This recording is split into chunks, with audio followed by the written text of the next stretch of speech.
เป็นชิ้นเด้อให้วันทีโมให้เนี่ยวันไหนคนใส่ยังแม่วันไหนคนไฟไปด้วย คนใส่ยังแม่วันไหนคุณโมยังแม่กว่า ไปไป แม่คุณใหญ่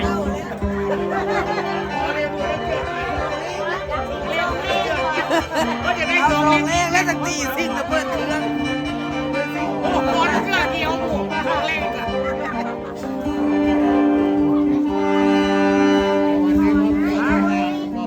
สงสัยเสร็จพิธีแล้วตาเบิ้งเพิ่นเอาคายกู้หัวเพิ่นเททั้งหลังแล้วคือว่า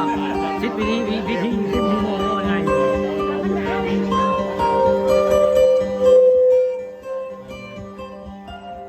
นี่ก็คือเป็นพิธีกรรม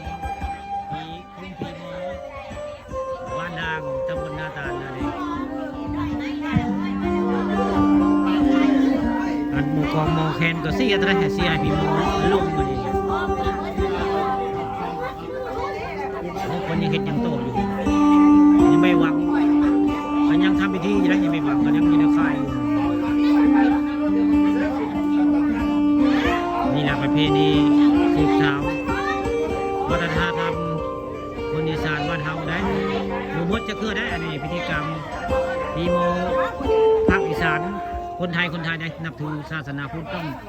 มีพีโมประจำหมู่บ้านพี่น้องพวกแม่บางงาน